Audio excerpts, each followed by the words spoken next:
At 1:17 on a Tuesday afternoon, Natalie Mercer held a blue velvet pouch above Ryan Walker's open red diagnostic cart.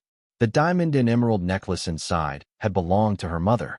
Its insurance appraisal said $380,000, but the number was not what made Natalie's voice shake. "You stole this from my car." Every impact gun in Sterling Auto and Fleet seemed to stop at once. Ryan stood beside her black luxury SUV with brake dust on his forearms and a torque wrench still in his right hand. He was 39, a single father, and for 11 years he had made his living fixing other people's cars. "No," he said. Victor Hale, Sterling's regional service director, stepped closer, but he did not smile. "Nobody touched the cart. Daniel, preserve everything exactly where it is." Natalie looked at him as if calm itself offended her. It was in the cart assigned to his bay. Ryan kept his eyes on the pouch. "Shop on cart. Management has a master key." Victor answered carefully. "So do we. That is why nobody should jump ahead of the police." The sentence made him sound like the fairest man in the room. Natalie was not fair in that moment. Her mother had worn that necklace at every Mercer family Christmas Ryan had never seen, and Natalie had picked it up from the jeweler that morning for the first memorial luncheon since her mother died. "He opened my glove compartment," she said. "He knew it was there." Ryan's voice stayed controlled. "I took out your wheel lock key while you were standing next to me. That's all." Daniel Pierce, the owner of Sterling, came through the office door pale and breathing hard. Victor said, "Suspend Ryan until the investigation is complete. We do not need to decide more than we know." Ryan looked at Victor for the first time. Natalie did too. Then she turned to Daniel. "Mercer Logistics has 42 vehicles under contract here. If the man whose work card held my mother's necklace is still employed here tonight, every Mercer vehicle leaves." Daniel swallowed. 21 people in the building depended on those fleet hours. "Natalie, I am not negotiating." Ryan set the torque wrench down. "You can move your cars. You can cost me my job. Don't put thief on my name." Natalie raised the pouch. "Your cart. My necklace. That tells you where it ended," Ryan said. "Not how it got there." A customer near the waiting room door already had a phone pointed at them. Daniel looked at Ryan, then at the technicians along the wall, then at Natalie. "Ryan, I'm terminating you effective now. I'll pay everything owed through today." Ryan's jaw moved once. He stripped off his navy Sterling work shirt, folded it over one arm, and stood in a gray t-shirt in the middle of the bay he had worked for 6 years. Natalie heard herself say, "Call the police." Ryan stopped at the service door. "Do that. And while they're here, ask why your SUV was built for 4 matching tires and only has 2. Victor's head turned. Natalie's anger cracked just enough for the sentence to enter. Ryan continued, "Ask why I've been writing the same kind of note on your fleet repairs for 3 weeks. Victor said, "Ryan, this is not the moment." "It became the moment when my name became evidence." He walked out. By 3:30, the customer's video had been cut to 26 seconds. It began with Natalie holding the pouch and ended with Ryan leaving without his uniform. Someone titled it CEO Catches Mechanic with $380,000 necklace. By 4 o'clock it had crossed 50,000 views. For hours after Natalie's accusation, 8-year-old Lily Walker would ask Ryan why a woman on the internet had called her father a thief where everyone could hear. And by Friday afternoon, 6 Mercer vehicles would be lined up inside Sterling. When all 6 rose on the lifts, the hardest witness in the building would not be Ryan, Natalie, Victor, or the police. It would be the cars. Ryan's Tuesday had started at 6:08 a.m., with Lily at the kitchen table trying to make a cardboard bridge hold 4 soup cans. 2 craft sticks bowed under the center. Lily frowned at them as if they had broken a promise. Ryan set eggs beside her. "Give the middle somewhere else to send the load." In English, he took 2 spare sticks and angled them from the center toward the corners. "Triangles." Lily copied him. The bridge held. So the sticks weren't bad. No, the design asked them to carry the load the wrong way. She nodded. Cars are like that. Most things are. At 6:47, he dropped her at school and reached Sterling before 7. The shop sat off an industrial road outside Springfield with 12 service bays, for fleet bays, a tire room, a parts counter, and an electronic key cabinet Daniel had installed after a loaner vehicle disappeared the year before. Ryan liked the first hour because a machine did not care who had the biggest office. At 7:26 a.m., Mercer Logistics crossover arrived on a tow truck with a no-start complaint. The invoice from 6 weeks earlier listed a premium battery. The battery under the hood was a different brand and part number. That alone did not mean the battery was bad. New, rebuilt, aftermarket, and used parts could all have legitimate places in repairs. What mattered was whether the customer had been told what was installed and charged for what was actually there. Ryan wrote one clean note on the repair order. Installed battery does not match invoice description. Verify before closing. Victor was pouring coffee when Ryan handed him the page. Another one? He asked. Ryan nodded. Third Mercer vehicle in 3 weeks. Victor read it without irritation. Supply substitutions happen. Let me pull the authorization. I asked for the last 2. And I told accounting to find them. Victor handed the page back. Keep documenting what you see. Just don't tell customers we have fraud before anyone proves fraud. It was reasonable enough that Ryan had no argument with the words. What bothered him was that the authorization never seemed to arrive. At 9:12, 2 high-hour jobs disappeared from Ryan's dispatch screen and went to younger technicians. Victor called it workload balancing. Ryan wrote down the time in a small notebook. At 10:41, Natalie Mercer arrived in a black luxury SUV, followed by a silver Mercer sedan. She was 37, blonde, sharp-eyed, and used to walking into rooms where people already knew her name. Your downtown location installed 4 tires 9 days ago, she said. It shakes above 60. Victor looked toward Ryan. Walker is the best diagnostic technician on shift. Ryan raised an eyebrow at the compliment. Victor ignored it. Natalie handed over the key. I have my mother's memorial luncheon at 2. I need the SUV by 1. Ryan said, I need to road test it first. Fine. If it shakes badly, I turn around. I don't prove a vibration by making it worse. Natalie nodded once. On the road, the steering wheel developed a steady shake around highway speed. Back at Sterling, Ryan spun the front tires on the balancer. One needed only a small correction. The other had enough radial runout that adding weights would not cure the ride. Then he saw the rear pair. Natalie's invoice listed 4 identical premium tires. The SUV had 2 of them. The rear tires were a different model, had visibly more wear, and their sidewall date codes showed they had been made well before the front pair. Ryan called Natalie into the bay. I can improve the vibration. But first, you paid for 4 matching tires. You have 2. Natalie crouched where he pointed. Are those rear tires dangerous? I didn't say that. I said they are not what this invoice says. Victor joined them. Downtown may have used temporary takeoffs when the exact tire was unavailable. Natalie stood. Who approved used tires on my personal vehicle? I'll trace it, Victor said. Ryan added. The treadwear says they were not new when they went on. Victor looked at him. And that is why we document before we accuse. Again, the words sounded right. Natalie looked from one man to the other. For the first time that morning, she was not a CEO. She was a customer wondering what she had bought. Ryan removed the wheels to inspect the mounting surfaces and asked for the wheel lock key. Natalie pointed to the glove compartment. Black pouch beside a blue velvet one. The blue pouch stays there. Ryan opened the glove box while Natalie stood 3 feet away. He saw both pouches, removed the black one, closed the door, and set the wheel lock key on his cart. That important? He asked. Natalie's face changed. My mother's necklace. I picked it up from the jeweler this morning. Then take it with you. I'm walking into a room with 200 people and no secure place to carry it. Victor said, your SUV stays indoors until you leave. Natalie looked at him. No valet. No one takes it off property. Understood. Ryan finished the tire work and documented exactly what he had found. At 12:18, he took another customer's pickup on a final road test. While he was gone, Caleb Shaw, a 22-year-old porter training for an apprenticeship, checked Natalie's SUV key out of the electronic cabinet and moved the vehicle from Bay 4 to the detail lane. Caleb returned the key 6 minutes later. Ryan knew none of that yet. He returned at 12:36. Natalie's SUV was no longer in his bay. Victor said, detail is finishing it. You're done.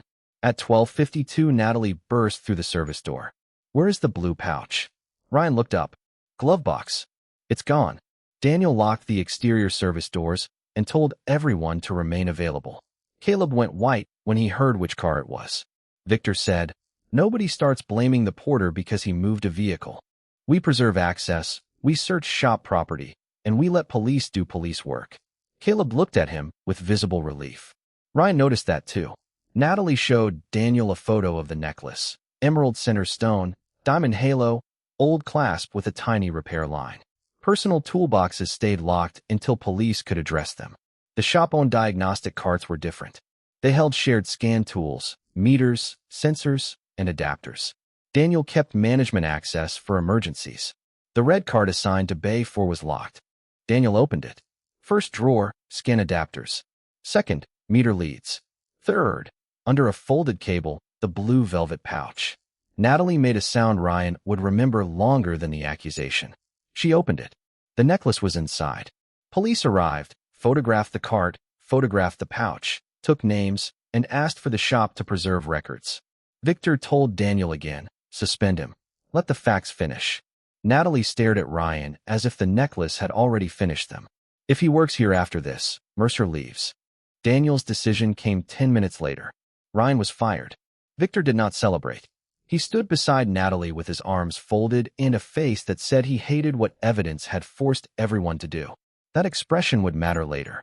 At 4:11, Ryan sat outside Lily's school with both hands on the wheel of his pickup, afraid to go inside for the first time in his life. Lily climbed in with her backpack pressed to her chest. Halfway home, she said, Ava showed me a video. Ryan kept his eyes on the road. Okay. Did you take it? No, Lily nodded immediately. No hesitation. That hurt more than doubt would have. Then why did she say thief where everybody could hear? Ryan swallowed. She thought she knew. But she didn't. No, Lily looked out the window. Then why didn't she wait? At 5:06, Ryan's termination email arrived. At 5:42, Victor sent a shop-wide message telling employees not to discuss the theft or the billing allegations. At 6:18, Natalie sat alone in her office with the necklace locked in a safe and watched the viral clip once. Victor called. I am sorry this happened. Was Walker ever accused of stealing before? Not in 6 years. Then why did I find my necklace in his cart? Victor let the silence sit. I don't know. That is what the investigation is for. Natalie asked. And the tires? Separate issue. I am tracing it. His restraint made him easier to trust. At 7:03, Natalie opened 3 older Mercer emails her fleet manager, Keisha Grant, had forwarded. Each contained a technician note about an installed part not matching an invoice. The technician name was Ryan Walker.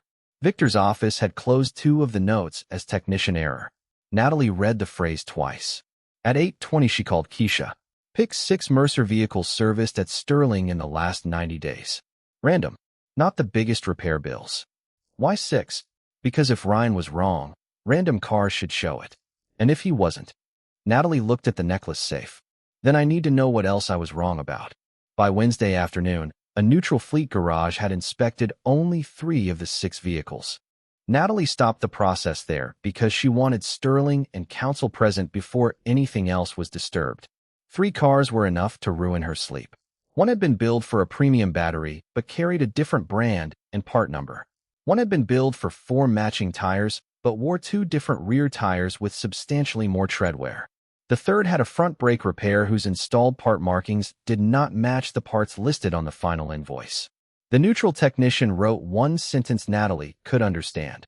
Parts installed do not match invoice description on multiple vehicles. Victor arrived Wednesday evening with substitution forms carrying Ryan's name and a copied signature. He also showed Natalie a closed repair order Ryan had reopened 2 weeks earlier. He changed the record after billing. Natalie read Ryan's added line. Installed battery does not match customer invoice. Request management review. That looks like a warning. Victor answered. Or a paper trail created later. I don't know yet. Neither do you. Again, he sounded more careful than she had been on Tuesday. Then he showed her the electronic key report for Natalie's SUV. Caleb Shaw, the young porter, had checked the key out while Ryan was on the pickup road test. Natalie felt her mind seize on the new name. Caleb had access after Ryan? Yes. Why didn't anyone tell me? Because moving customer cars is his job, and access is not guilt. Victor closed the folder. Please do not make the same mistake twice. Natalie stared at him. She had almost destroyed one innocent man and was seconds away from accusing another. Thursday at 11:36, she found Ryan behind Marcus Lee's 2-bay neighborhood garage replacing a failed window regulator on a teacher's 12-year-old sedan. He was working for cash because rent did not care what strangers believed. Natalie approached alone. Ryan kept fitting the glass into the regulator track. I owe you a conversation, she said. You owed me one before Tuesday. 3 Mercer cars were inspected.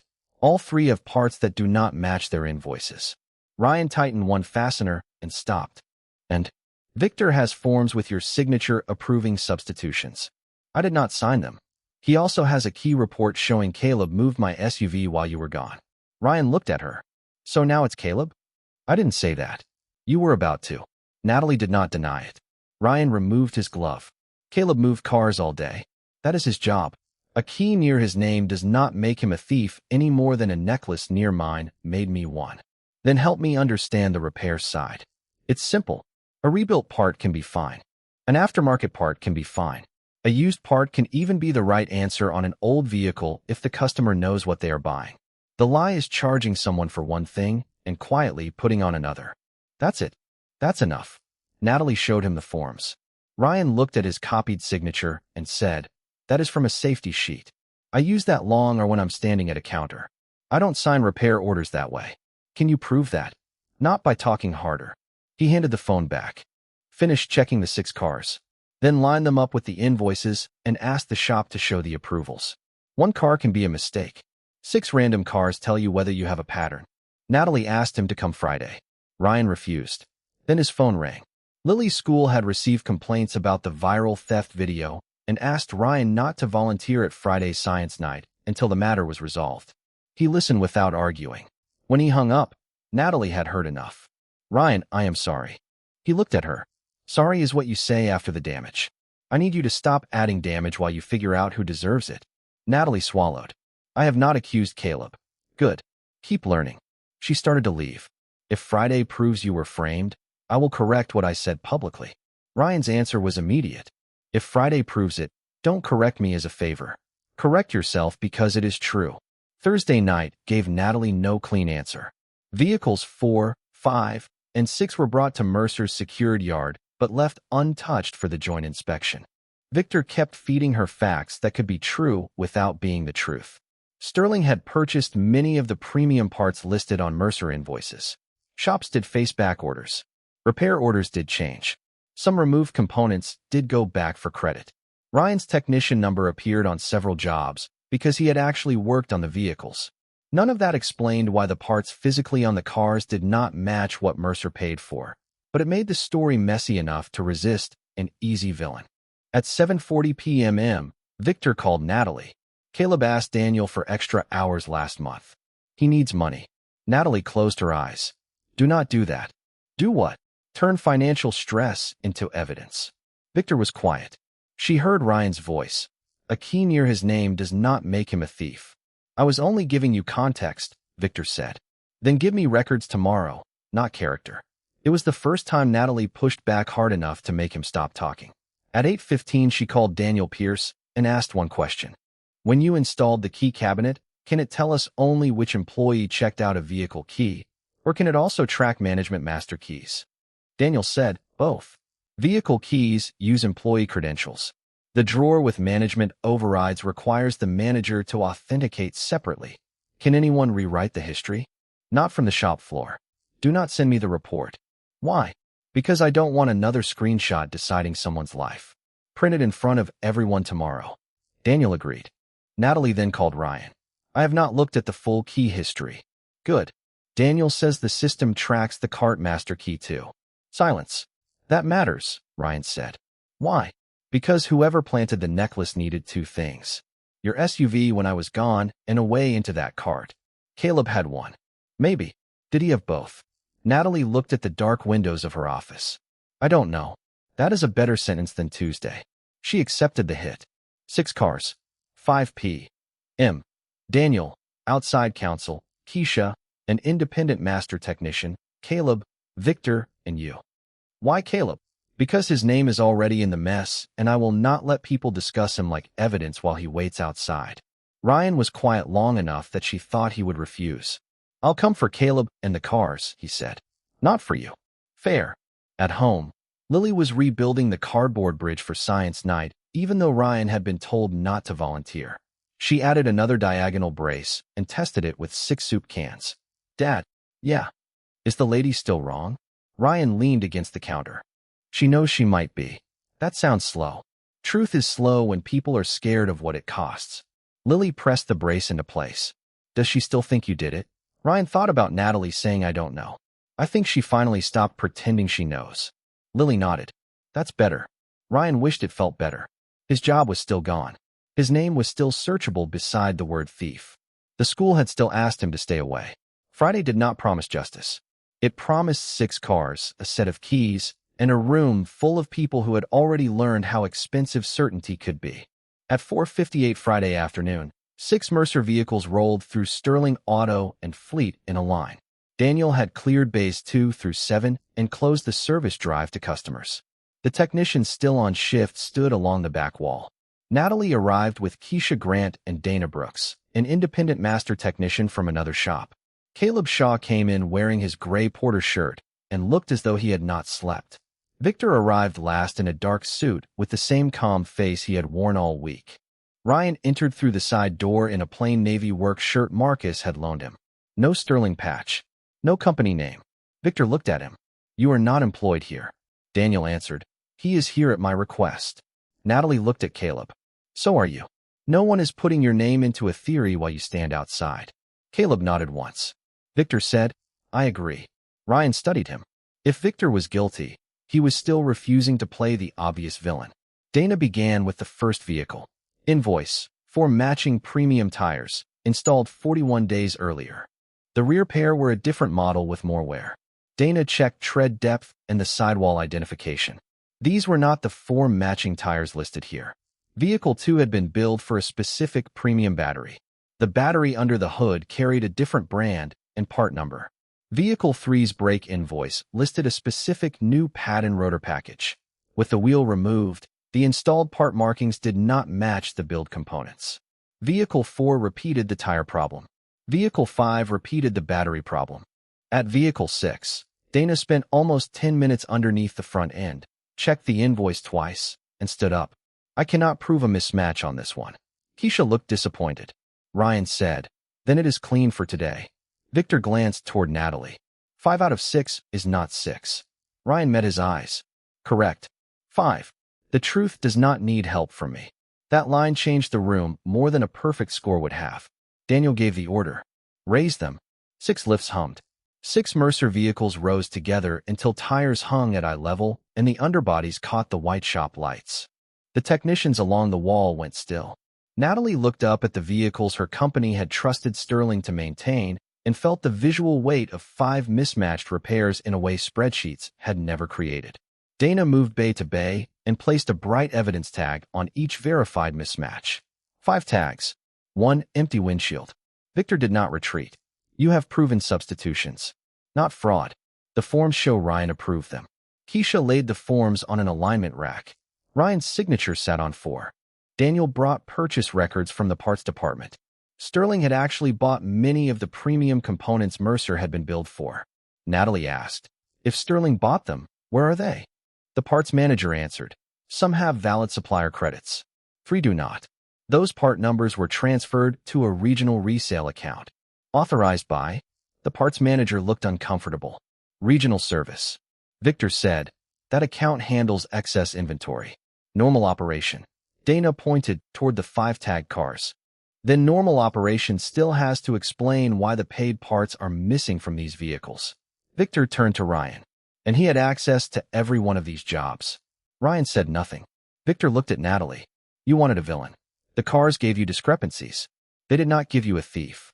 For one dangerous second, he was right. The room had motive for fraud, but the necklace still sat between Ryan and Caleb like a loaded question. Natalie looked at Daniel. Now the key history. Daniel did not hand Natalie a screenshot. He wheeled a small printer stand beside the alignment rack and logged into the key control system with outside counsel watching. Vehicle key transactions first. The report printed as a narrow strip. At 12:18 Tuesday, Ryan's technician credential had already released the pickup key for the road test. That key did not return until 12:36. At 12:21, Caleb's credential released Natalie's SUV key. Caleb swallowed. Victor told me to move it to detail. Victor said, and you did. Yes. The report showed Caleb return Natalie's key at 12:27. Natalie looked at him. That is all you did. Moved it, parked it, brought the key back. I never opened the glove box. Victor spread his hands. Then we still have 2 men with access. Ryan answered, keep printing. Daniel selected management transactions. The drawer that held master keys for shop-owned diagnostic carts required a separate manager authentication, not the ordinary employee checkout Caleb had used. At 12:29, while Ryan was still off property and 2 minutes after Caleb had returned Natalie's key, Victor Hale's manager identity opened the master key drawer. The cart master was returned at 12:33. Nobody spoke. Victor looked at Daniel. I check shared equipment all the time. Daniel nodded. You do. That is why one checkout is not enough. Victor's shoulders loosened. Natalie saw it. Daniel printed the vehicle key history again, this time including manager activity. At 12:27, the exact minute Caleb returned Natalie's SUV key, Victor's manager identity checked the same key back out. It stayed out until 12:35. Ryan was still on the pickup road test. Caleb was already in the wash bay on another vehicle, a time recorded on that work order. Victor said, quality control. I drove it around the building. Dana answered. Then while Ryan was gone, you had Natalie's vehicle key and minutes later opened the drawer holding the cart master. Victor's voice sharpened. Access is not guilt. You said that yourselves. Natalie forced herself to answer correctly this time. You're right. So we keep going. Keisha placed the 4 substitution forms on the rack. Daniel's software administrator had pulled their creation history under counsel. The forms had not come from a technician station. All 4 had been created through the regional manager session assigned to Victor. The signature image was the same file pasted onto each one. Victor said, managers process forms technicians submit. Daniel asked, then where are the originals? No one had found any. Victor said, paper gets lost. Ryan finally spoke. Cars don't. The parts manager rolled over 3 supplier records. The premium parts missing from Mercer vehicles had not been returned for credit. They had been moved into a regional resale batch approved through Victor's office. One of the batches was created within hours of Ryan's first written mismatch report. Another was created the morning after his second. Ryan's reports had not caused the substitutions. They had threatened the resale path. Natalie looked from the 5 evidence tags hanging on the cars to Victor. The cars broke the billing story.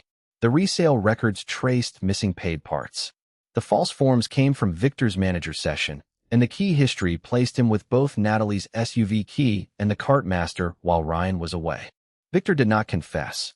He did not say the wrong secret word. He simply ran out of explanations that could all be true at the same time. Daniel held out his hand. Your access badge. Victor did not move. Daniel, think about what you were doing. I am. Badge. Victor set it on the alignment rack. Daniel slid it away. Natalie said, Mercer is freezing every disputed Sterling invoice pending independent audit.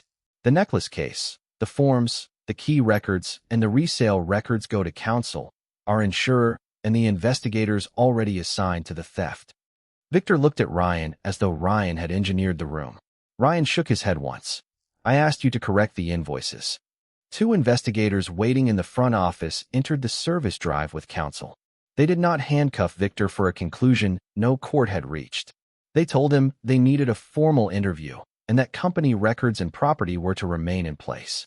Victor walked beneath 6 raised vehicles, 5 of them tagged with discrepancies his paperwork had tried to erase.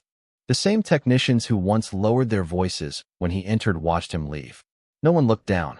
Justice did not arrive as one clean explosion. It came in waves, and each wave repaired something different. Sterling suspended Victor that night and locked his access. By Monday, after outside counsel confirmed the manager session records, the key control history, and additional disputed resale transactions, Daniel terminated him for misconduct and turned the financial records over to investigators. The theft investigation remained active. Ryan refused to let anyone turn an investigation into a conviction just because the suspect had changed. We hated that when it was me, he told Daniel. We do not get to love it now. Sterling hired an outside auditor, notified customers whose repair records showed similar discrepancies, and offered independent inspections, refunds, or corrected repairs when a build part did not match what had been installed. Daniel did not blame one manager and wash his hands. "My name is on the building," he told the technicians. "If my controls failed, that belongs to me." He also restored Caleb's record after the key timeline showed exactly what the porter had done and when. Caleb found Ryan near Bay 4 after the Monday review and said, "You could have let them blame me." Ryan answered, "Then I would have learned nothing this week." Natalie's repair was harder because the part she had damaged was a person's name. She asked the customer who had posted Tuesday's video to return to the same service bay. She invited the Sterling employees who had witnessed Ryan's firing. She did not ask Ryan to approve her statement. She asked him only whether he wanted to be present. Ryan almost said no. Lily changed his mind that morning while packing her science bridge into a shoebox. "If she was wrong where everybody could hear," Lily said, "she should be right where everybody can hear." At 4 o'clock, Natalie stood near the same red diagnostic cart. Ryan stood 10 feet away. Victor was gone. On Tuesday, Natalie said, "I accused Ryan Walker of stealing my mother's necklace and used my company's business to pressure Sterling into firing him before the facts were complete. I was wrong." The phones in the room were pointed at her now. Records show Ryan was away from Sterling when my vehicle key was later accessed under Victor Hale's manager identity and when the master key to Ryan's shop cart was checked out.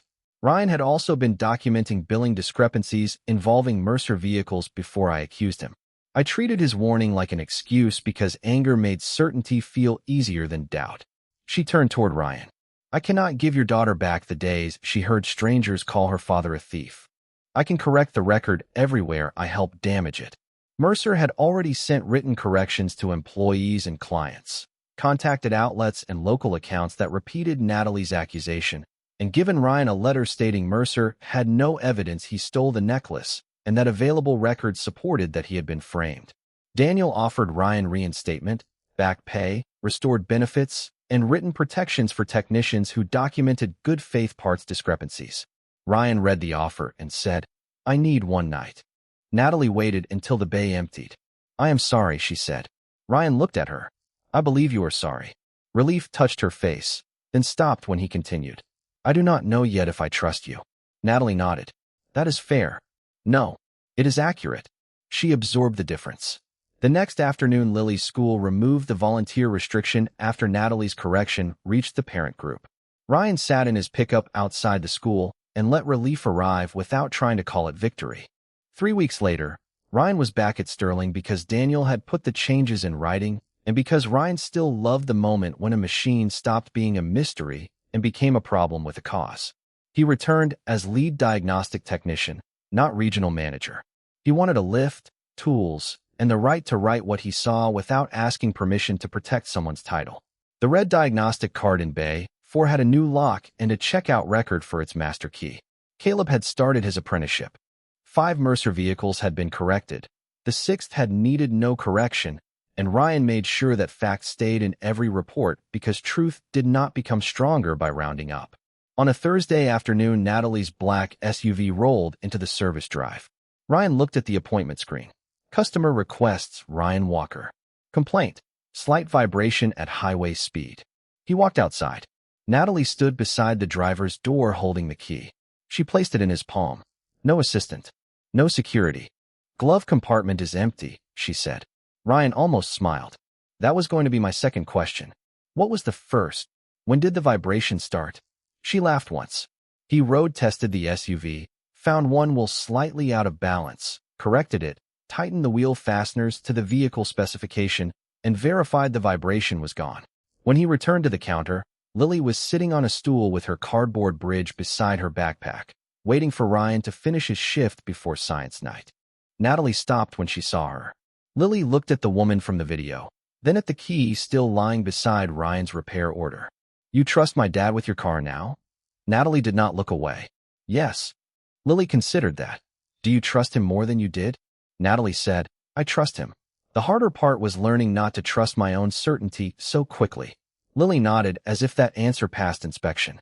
Natalie looked at Ryan. "There is a diner 2 blocks from the school. I was going to ask whether coffee would be too much." Ryan picked up Lily's bridge. "Coffee is not forgiveness." "I know, and it is not a promise." "I know that too." Ryan glanced at Lily. She shrugged. They have pancakes. He looked back at Natalie. Coffee first. Natalie smiled. Coffee first. Nothing that happened Tuesday disappeared. Victor's legal outcome would take time. Sterling still had customers to repay and trust to rebuild. Natalie had learned that power could turn a frightened conclusion into somebody else's public sentence. Ryan had learned that being right did not require becoming cruel when the truth finally moved his way. And Lily's bridge had taught the simplest lesson of the week before any adult understood it. If one piece is forced to carry everything, the design fails. 6 cars had gone up on 6 lifts. 5 showed the same kind of lie. 1 did not, and Ryan refused to make it 6. That was why people believed him when the rest of the evidence arrived. He was not secretly rich, secretly famous, or secretly anything. He was a mechanic who paid attention, a father who came home, and a man who knew that metal did not care about titles. When people finally stopped telling the cars what the story was supposed to be, the cars told the truth.